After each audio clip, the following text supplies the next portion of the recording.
Teraz trošku ešte k tomu, že ako vás tí politici klamú, aby som dlho nerozprával.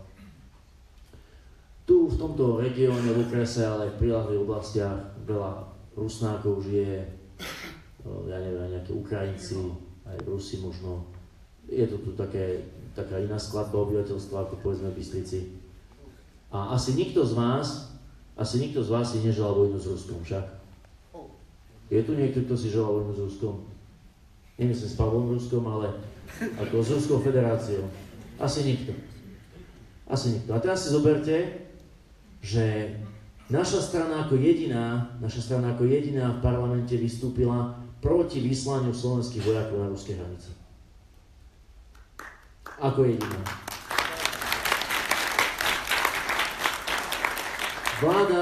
Vláda niečo rozpráva, premiér vám rozpráva, hlavne keď ide na výjazd na východ, ako on bojuje proti sankciám a neviem čo, proti Rusku. A potom, keď nominant SNS, ak je tu nejaký z voličov SNS, tak počúvajte dobre, nominant SNS, minister obrany Gajdoš, dá do parlamentu návrh na vyslanie 152 vojakov na ruské hranice, tak to všetci podporia ako jeden muž.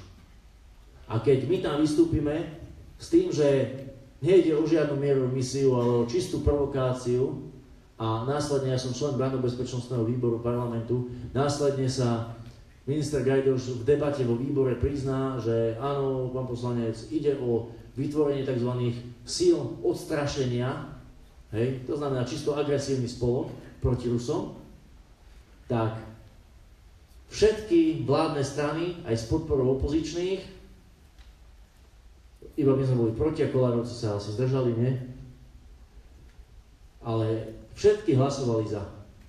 A čo sa týka rozpravy v parlamente, sme vystúpili jediní, kde sme s tým nesúhlasili a povedali, že áno, vtierajú sa Bruselu a zločinecké organizácii NATO úplne všade, ale už teraz ide do tuhého. Pretože toto už prekracuje všetky normálne medze, lebo naši vojaci nemajú čo robiť na zahraničných misiách a už vôbec nie naši vojaci nemajú čo robiť na hraniciach s Ruskom. Ja si myslím, že každý z nás by vedel nájsť o mnoho lepšie uplatnenie pre slovenských vojakov, napríklad na hraniciach našich vlastných, kde by strážili, či nejaký ten imigrantík, alebo 10, alebo 100, alebo 1000 ich sa nejde po nociach, ako keď majú ísť do Ruska. A zrazu z trojmesačného cvičenia sa vytvára stála jednotka v tých silách odstrašenia, ktorá bude tvoriť tých 152 mužov, alebo teda vojakov, stále vojačky, tak vojakov a vojačiek. A k tomu ďalších 152, ktorí sa budú každé 3 mesiace obmieniať. To znamená, zrazu z tých 152 už bude 304 vojakov, ktorých my všetci platíme z našich daní. A ktorí tam absolútne nemajú čo hľadať. A keď my to, teraz ma dobre počúvajte, teda ak je tu nejaký volič SNS, zajtra 7:45, ak som sa dobre pozrel, je omša v Snine, treba sa ísť vyspovedať z toho, Pán Boh odpustí. Ale počúvajte dobre, je tu ešte nejaký volič Sasky? Nečakám, že sa prihlásite, len si tak vstúpte do seba. Martin Klus, možno ho poznáte, niektorí to taký poslanec za Saskom, kandiduje za župana v Bystrici.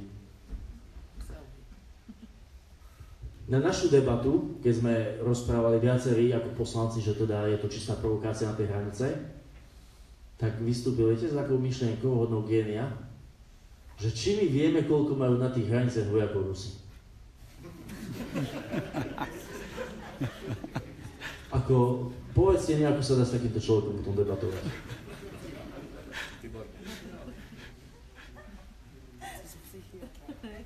Chápete, on nám normálne vybil poistky, lebo na taký argument sa nedá nič povedať.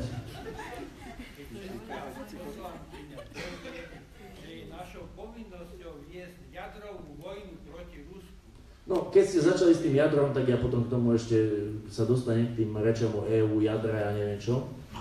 Ale druhýkrát, teraz naposledy, za posledné možno 2 týždne, nám vybil poistky lietajúci prezident. Poznáte ho. Mimoriadne obľúbený v rámci republiky. Ja ho volám čestný. Počúvajte, začal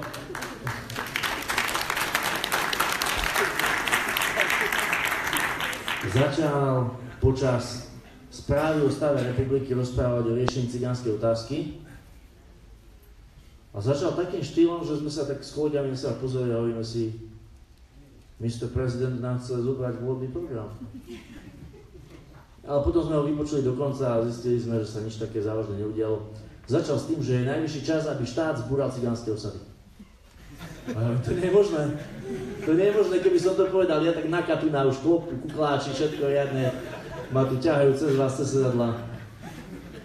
Normálne prezident s tým vystúpil pred parlamentom. My pozeráme po sebe, že či je to v pohode, či nebolo príliš teplo vonku, alebo...